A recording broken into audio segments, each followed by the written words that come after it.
I wanted to, but my heart wouldn't let me. I didn't want to go over there and look at those two guys. The desire was there, but my soul recoiled. Confronting those two individuals was a bridge I simply couldn't cross. It was November 9th, 2007, in Missouri. A desperate hunt for a lost child entered its final, grim days.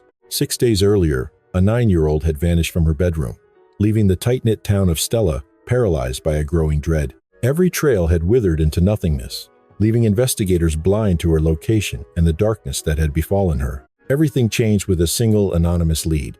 Detectives were redirected toward a location known as Fox Cave in McDonald County. Fox Cave was less a cavern and more a jagged sinkhole, tucked deep within a thicket just 30 feet from the road. Deputies Mike Hall and Jake B.S. descended into the earth, where, 20 feet down, a ledge revealed a horrific sight. Resting there was a young girl. In the tiny hamlet of Stella, population under 200, everyone knew Rowan Ford. Born on April 11, 1998, 9-year-old Rowan was a diligent fourth grader who carried a quiet, infectious joy. Between her books and her bicycle, she found solace in faith, often arriving at church early to assist the local pastor. He would find her perched on the steps, smiling before he even arrived. A devoted member of the Angel Food Ministries, her world was painted in the vibrant pinks of her beloved Barbie collection.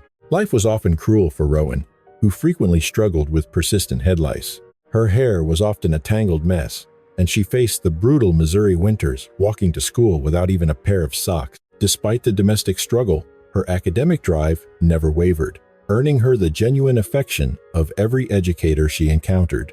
She poured her heart into her studies, refusing to yield, even when complex subjects like mathematics proved difficult to master. One instructor recalled her as a pure beam of light, perhaps the kindest soul one could ever hope to cross paths with. As the baby of 5 siblings, she was naturally reserved, but her rare, genuine smiles had a way of transforming any room.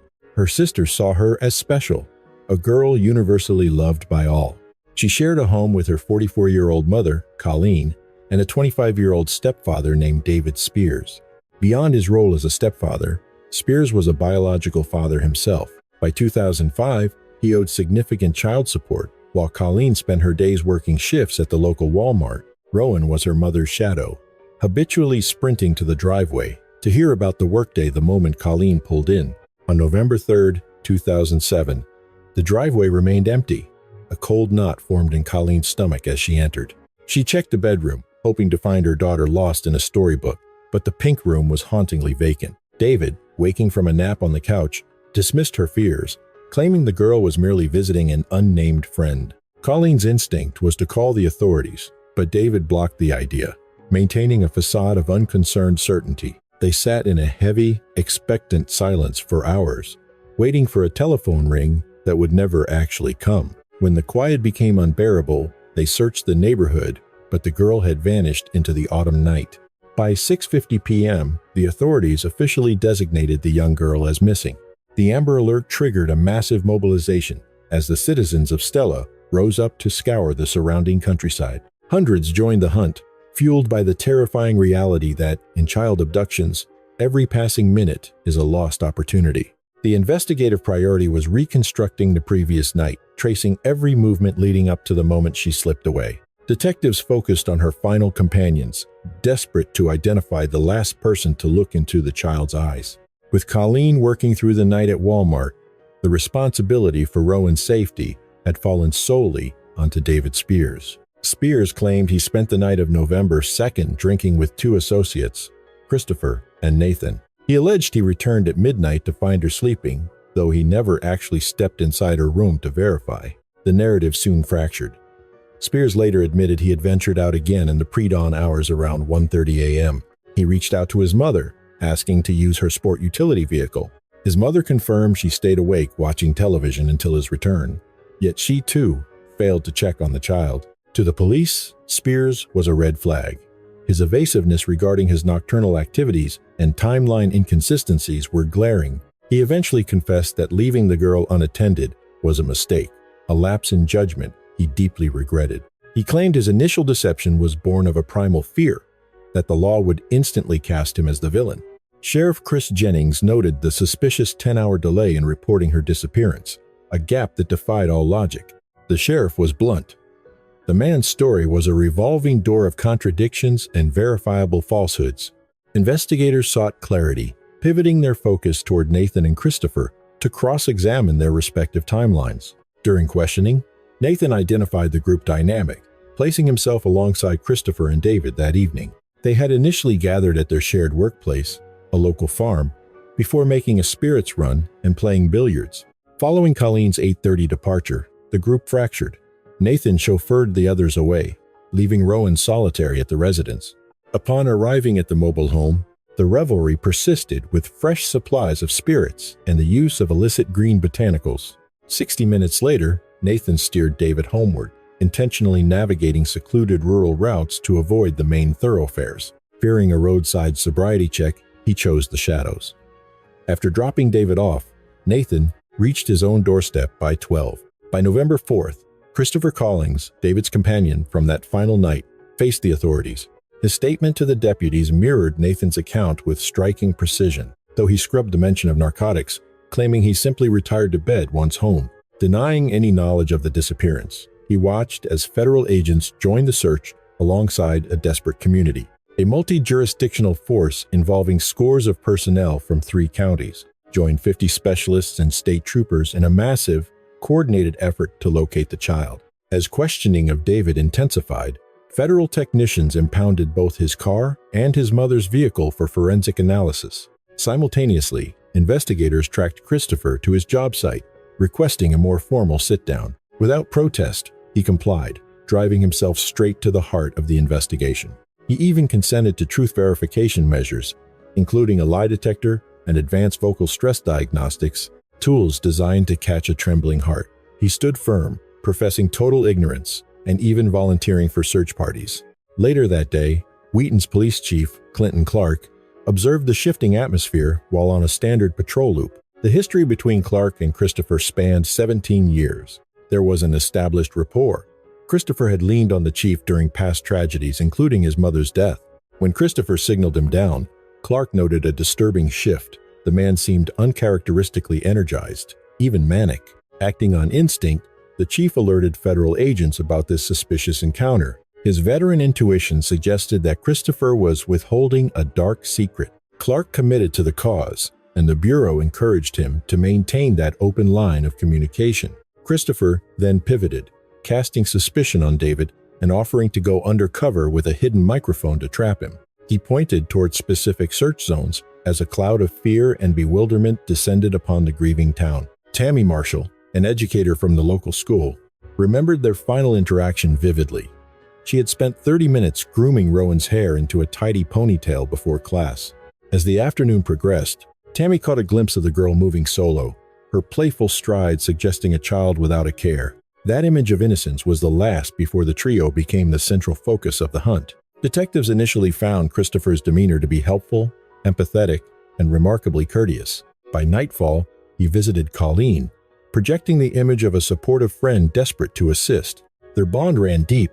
Christopher had recently spent several months living in the family's basement.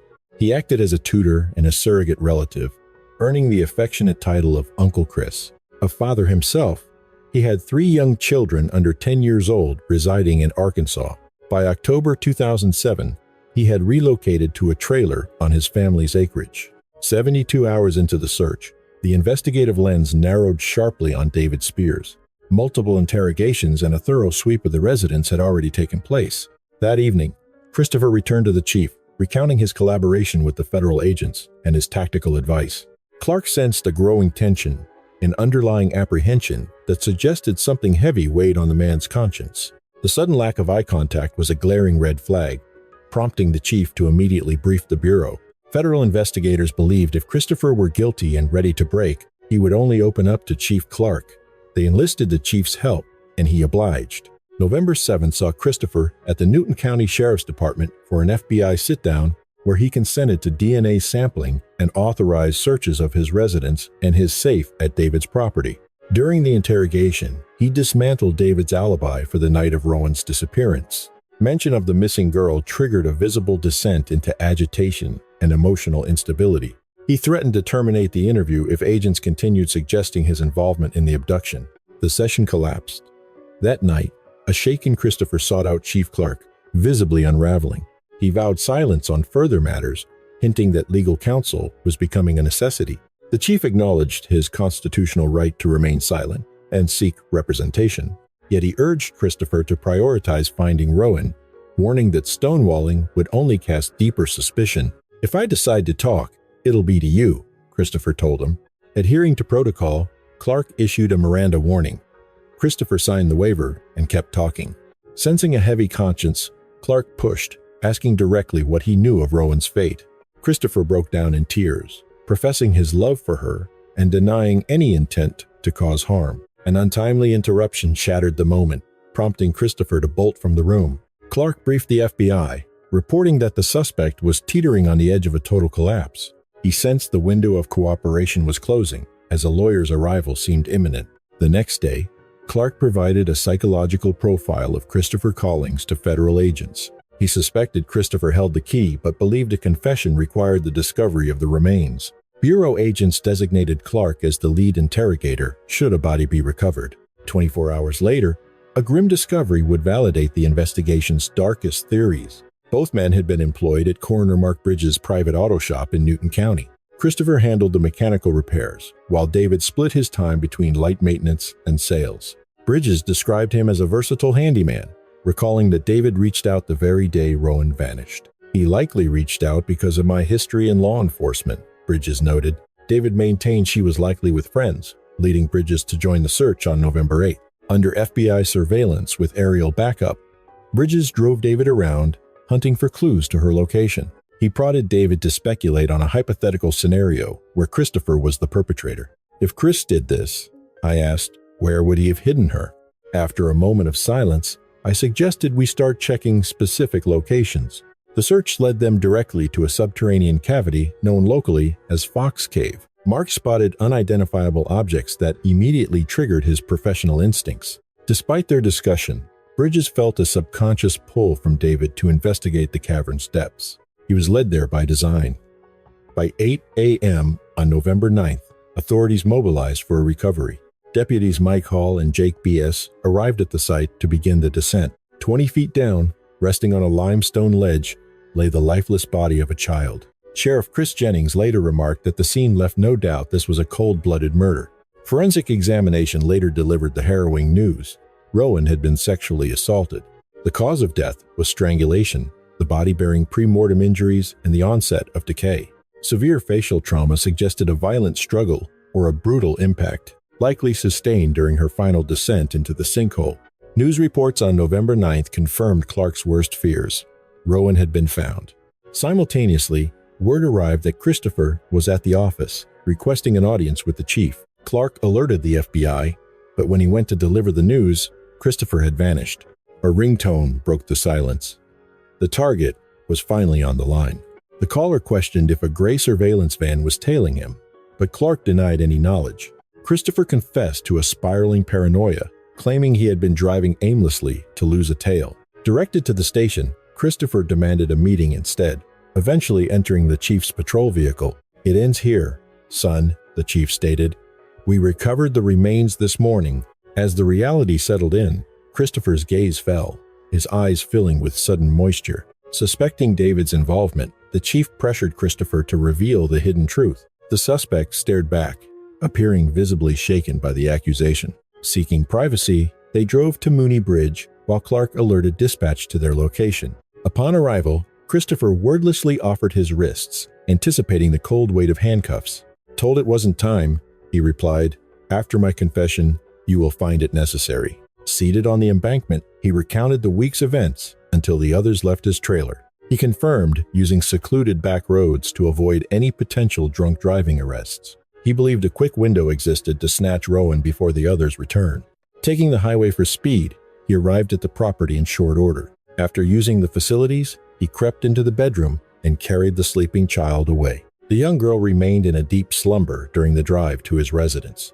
He brought her inside in total silence, fearing his voice would betray his identity. Following the assault, he led her away while forcing her to look in the opposite direction.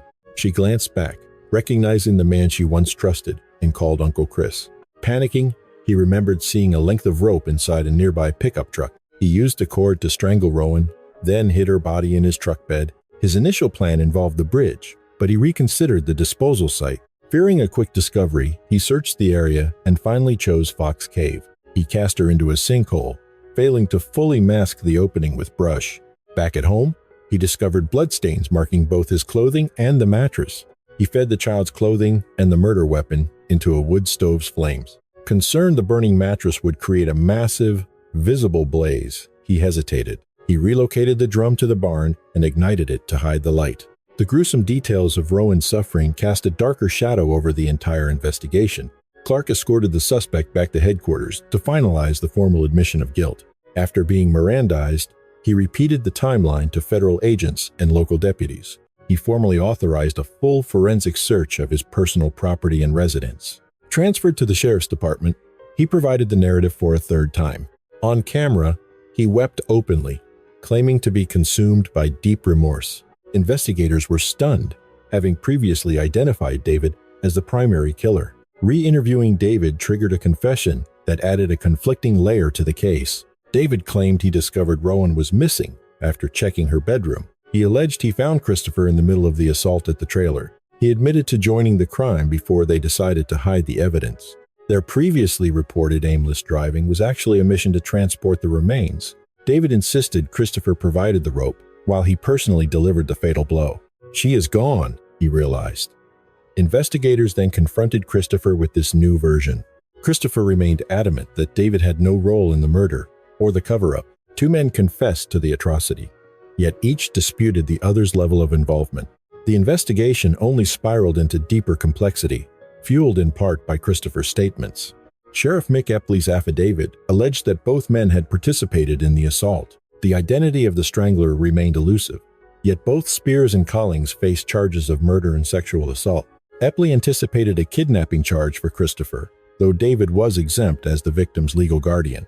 Both suspects were detained without bond at the Berry County facility. David's mother eventually spoke with her son while he was in custody.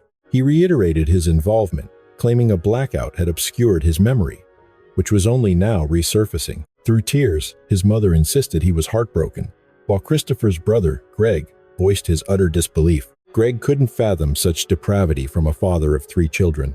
The pair faced a judge in Cassville 3 days after Rowan was found 10 miles from her doorstep.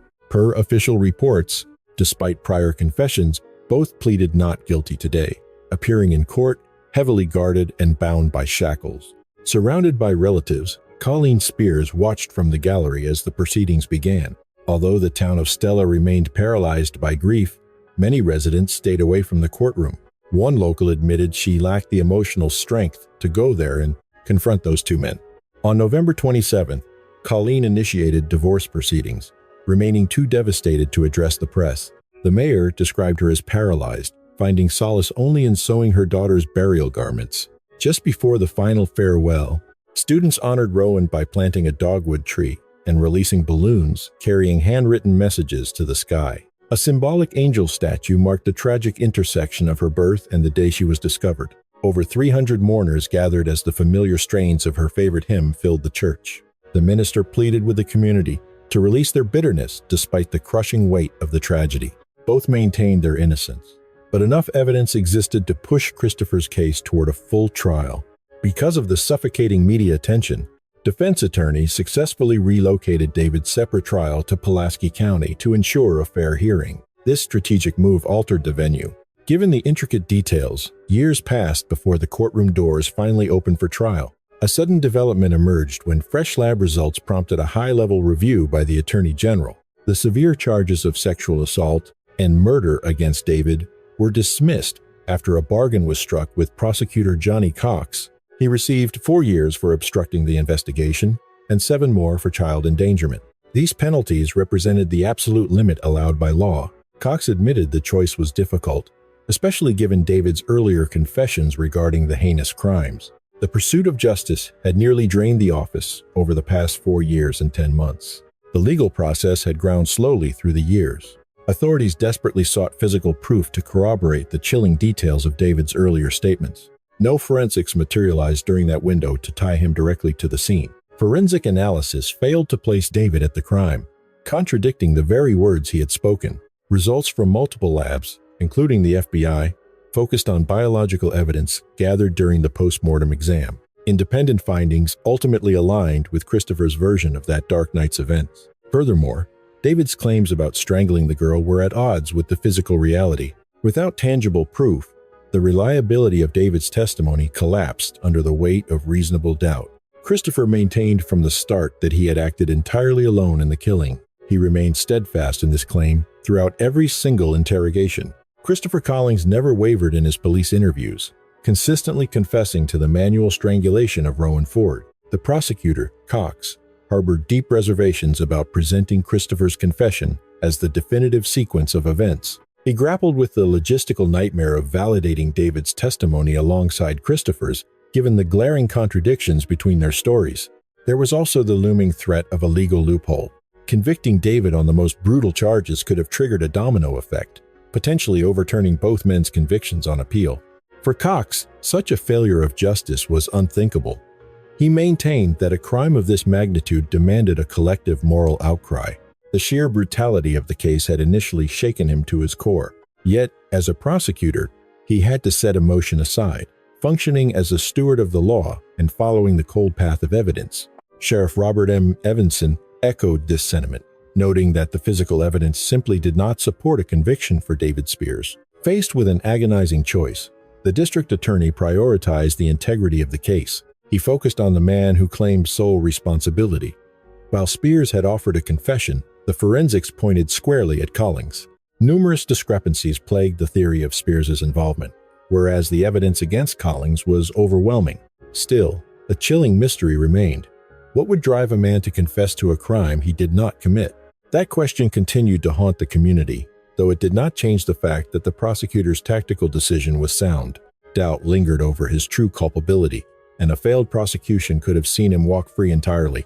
In a desperate legal maneuver, Christopher Collings's defense attempted to bury the most incriminating aspects of the case. They filed to suppress every interrogation tape and all forensic findings recovered from his home, vehicles, and person. The judge denied the motion, and the week-long trial of Christopher Collings commenced. His defense team painted a picture of a broken man, citing a lifetime of parental abandonment and the systemic failures of the foster care system. As the youngest of a large, fractured family, 6 siblings were swallowed by the state after their parents surrendered to a life of crime and addiction. Though he later fathered a child of his own, his personal demons and substance abuse continued to spiral out of control.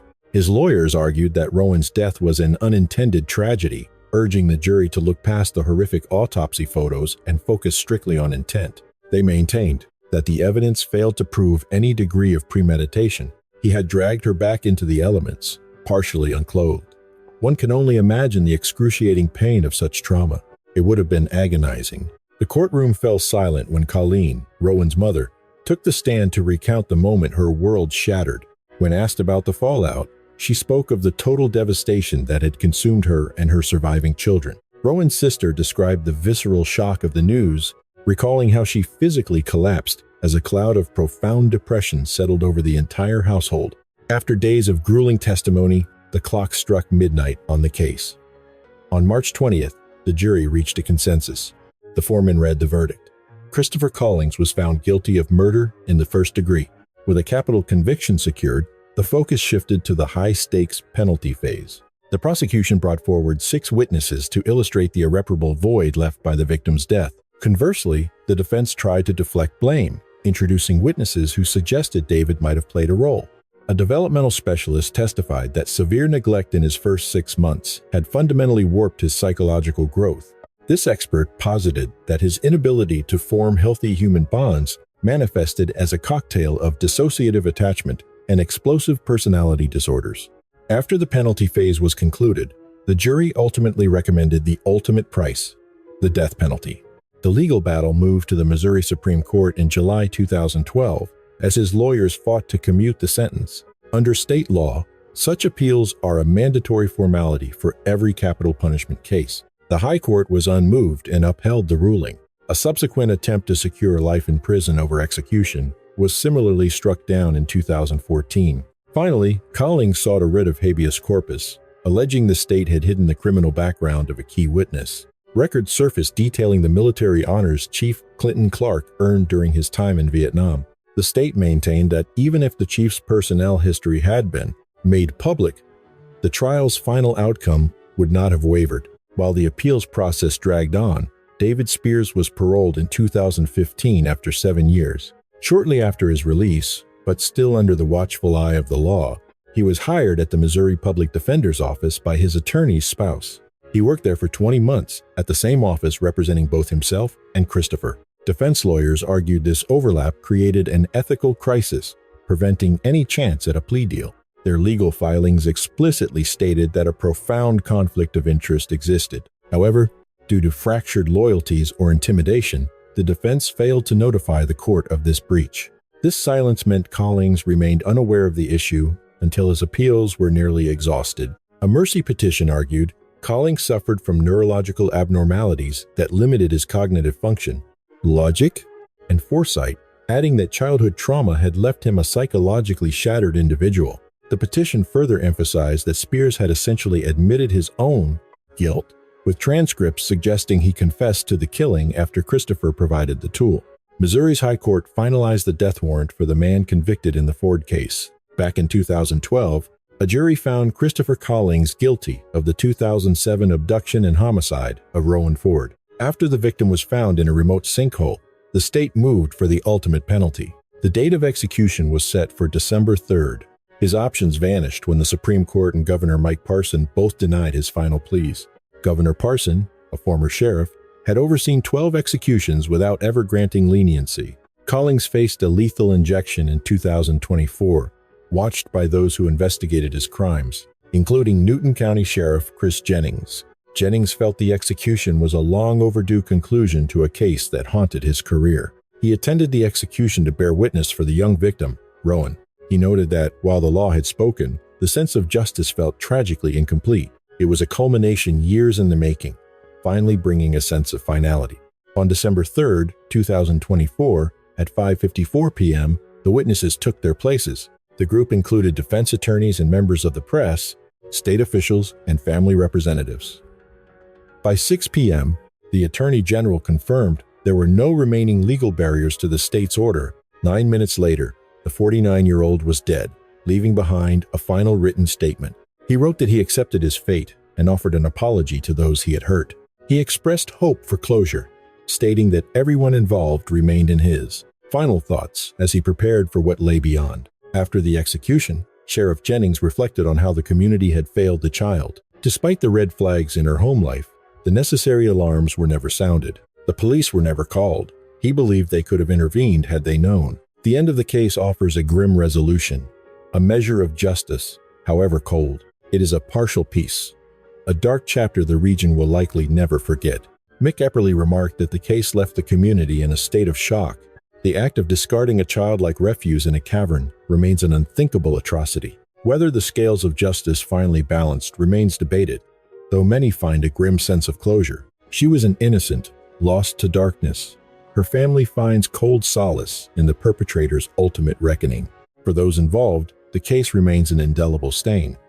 Sheriff Jennings characterized the event as visceral horror. Throughout a 44-year career, this investigation was the one that truly breached his professional armor. Rowan's school identification card remains in his pocket, a small plastic reminder of the life that vanished.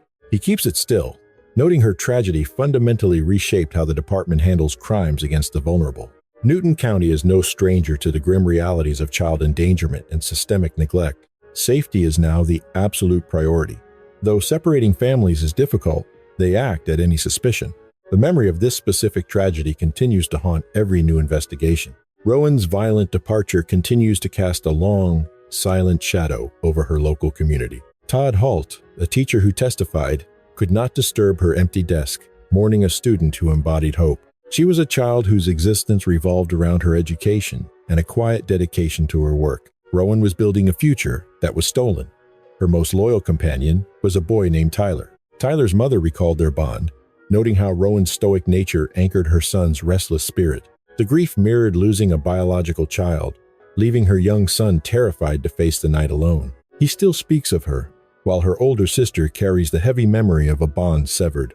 The pride she felt for Rowan was immense, When the girl died, her sister's soul was fractured. The story of Rowan Ford is far more than a tragedy of the past. It is a haunting, visceral wake-up call for our present. Rowan was a beam of light in a world that often felt too cold, yet her light was extinguished in the very place she should have been safest.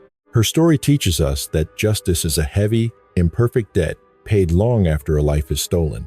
But the most vital lesson lies in the silence that preceded the screams. In the quiet corners of Stella, Missouri, red flags were visible. The tangled hair, the missing socks in winter, the shadows of neglect. Yet, the alarms that should have saved her remained silent. Trust is a sacred bridge. When it is burned by those meant to be protectors, the smoke stains an entire community's heart forever. Vigilance is not just a police duty. It is our collective moral obligation.